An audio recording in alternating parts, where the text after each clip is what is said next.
What's up guys, my name is Ace, and yesterday on Reddit, Sledgehammer Games hosted an AMA, or an Ask Me Anything, where they were just answering a bunch of questions that were in the community, and we actually learned quite a bit about many things that we can expect going forward with Modern Warfare 3. And toward the end of the video, I'm going to be sharing the thing I'm most excited about, and that is the fact that they are going to be testing non-disbanding lobbies. And then I also wanted to touch on the one big elephant in the room that they didn't touch on, which wasn't a surprise, and that of course is skill-based matchmaking. But before we get into those conversations, let's just go through the list of everything they did talk about and answer questions on. And we're going to start this off with just various fixes in the game. The first thing is that Groot skin, or I call it the Groot skin, most people do I think. It's the tree skin that's really bad for visibility. It can be often very hard to pick this out of a dark area. They're actually going to be removing it from the game pretty soon while they work on it to improve its visibility overall. So that's good news to me at least. I'm really happy to see that. Next, they're going to be working on final kill cams as well as heads-up display fixes. Then for hardcore game mode specifically, they're going to be tuning the scatter mine and the RGL 80.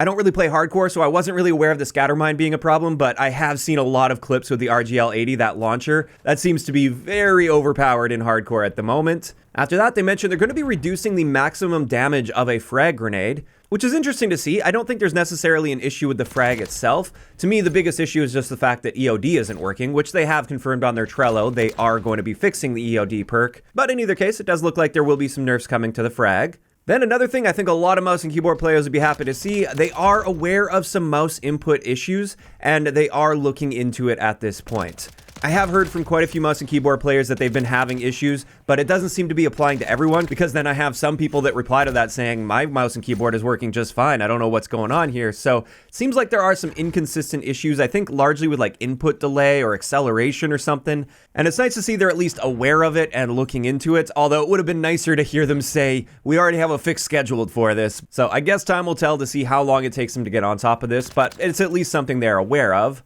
Next, it looks like they're going to be buffing the ghost perk a little bit. This is something I talked about in the beta, and I actually had another video that I recorded yesterday, but is kind of invalidated now, basically providing feedback on the ghost perk.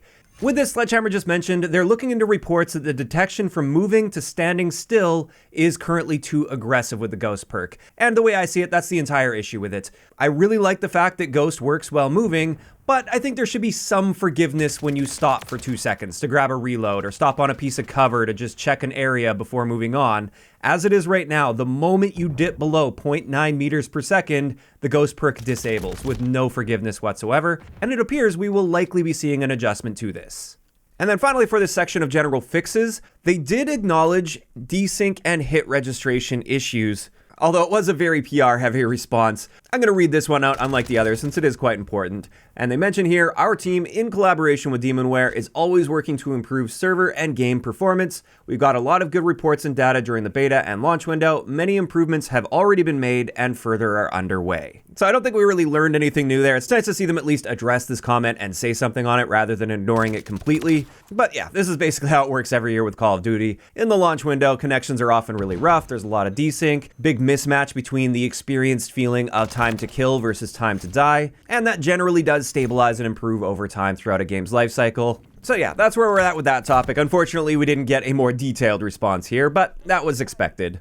As for the next category of things I've got here, this is maps and modes. First up in this section, a gun game is coming very soon, according to them. So that seems to be implying that it's coming like with the next update, or at the very least like right at the beginning of Season 1. After that, some people were asking about combat pacing from Vanguard, and they said that they're not going to be bringing combat pacing to Modern Warfare 3, but there will be a 10v10 mode coming. And they also said, who knows, maybe we can fit even more than 20 players in a 6v6 map. So we may even see like 12v12 or 14v14 or something crazy like that. And honestly, this is great news. That would play quite well on a lot of the original Modern Warfare 2 maps, like Wasteland or Derail, for instance. Those used to play great in the original Ground War, which was 9v9. As for Gunfight, or 2v2, we did learn in a recent blog post that it is going to be returning in Season 1, and in this we got just a little bit more information. We're getting one brand new Gunfight map, and that's the one that they teased in that blog post. However, there's going to be 6 total at launch, so the other 5 are presumably just being carried forward from Modern Warfare 2, or maybe also Modern Warfare 2019. After that, shipment is also confirmed now to be returning. This is no surprise to me whatsoever. I fully expected shipment to be coming to this game at some point. It's basically just a staple of all Infinity Ward and Sledgehammer games at this stage. So yeah, it's coming back. I personally would be happy to never play a match of Shipment again in my life, but I realize it's a very popular map for certain people, and for camo and challenge grinding, I get it. And for those people, I'm sure you're going to be quite happy. I just hope it's not in regular rotation for, like, domination, for instance. After that, there was a question about a 1v1 playlist and whether or not they'd be bringing one, and Sledgehammer mentioned they didn't have any plans for it, but they're open to it, and maybe we will see a 1v1 mode coming in the future. Additionally, they touched a little bit on our post-launch maps from here on out, and basically they just mentioned that most of the maps that we see from here on out will be brand new maps. That's not to say that there won't be any remakes mixed in, but the majority of them will be brand new original maps. And they also confirmed that none of the Modern Warfare 2, the original Modern Warfare 2 DLC maps, like Trailer Park for instance, none of those are planned for post-launch content in this game. As for classic weapons, they did confirm that more classic weapons from the Modern Warfare series will return, including shotguns and snipers. They didn't specify which ones would be returning, but this was in response to a question asking if the SPAS 12 would return, so perhaps this is a hint that the SPAS 12 is going to be coming at some point. And then finally for this section, people asked if there would be more war maps coming, and they did confirm that war maps will be coming throughout seasonal updates. However, they did keep that answer quite vague. I don't think we're going to be expecting a war map for Season 1. If we were expecting one, I think they would have mentioned that in that blog post where they were teasing some content for Season 1. So I suspect we won't be seeing any new war maps until, like, probably Season 2. And then the final section I put together here of responses is just sort of miscellaneous items. One item, for instance, is theater mode. Somebody asked about theater mode and whether or not we can expect it to come. And as I fully expected, no, it's not coming. It just takes too much time and too many resources to create a feature like that from scratch. And they obviously didn't have a whole lot of development time for this particular game. Who knows, maybe Treyarch's next game will feature that since they have had more than a full development time, but I'm not going to hold my breath on that one. As for the next thing, somebody just asked about events that we can expect, and Sledgehammer just confirmed there will be plenty of events coming in the future of the game. Again, this is fully expected. As for the next thing they responded to, this is in regards to looping streaks. So the ability to just keep earning streaks over and over again as long as you keep going on a streak, rather than only being able to earn them once in a lifetime.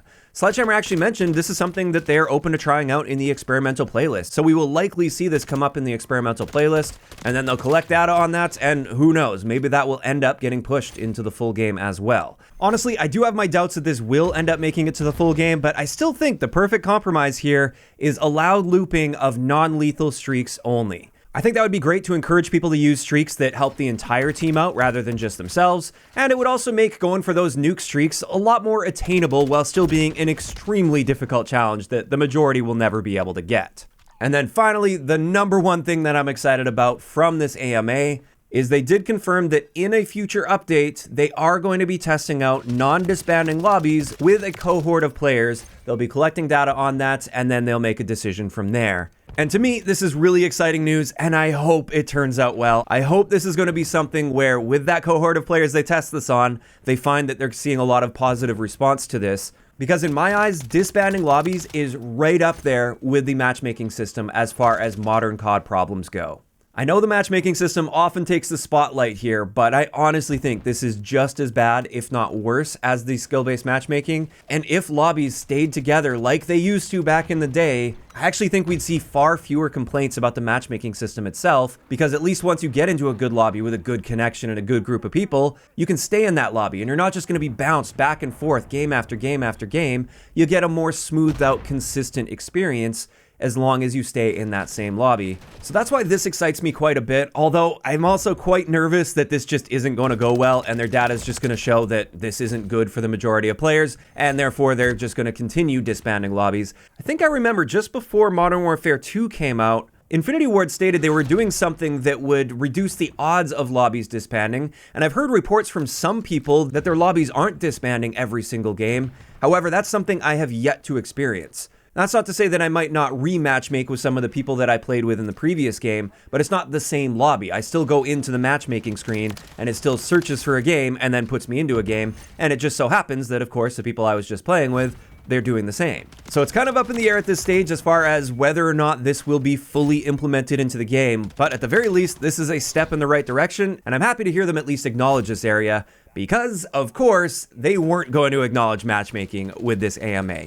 If you actually looked at all of the questions that were posted in the thread where they were asking for questions, the vast majority of them were either fully about matchmaking, or they at least mentioned matchmaking at some point in there. They maybe had multiple questions and matchmaking was one of them. And yet that number one issue that the vast majority of people were posting about, there wasn't a word spoken about it. Now, am I surprised by that? No, of course not. I was saying before they even answered anything on this AMA, of course they're not going to be acknowledging that in any way, shape, or form. However, with this, at least from my perspective, it's nice to see a lot of the community coming together and really pushing for that. And there's absolutely no way they aren't seeing this massive response, at least from that dedicated Reddit community, in regards to the matchmaking system. So I'm hoping this at least triggered some internal discussions. While they obviously won't be speaking about it publicly, I'm hoping they're seeing this massive outcry against that and maybe willing to at least pass that up to chain to see if something can be adjusted with the matchmaking system. Even if it's not fully removing it, maybe they could dial it back a little bit or just do something that would alleviate some of these concerns.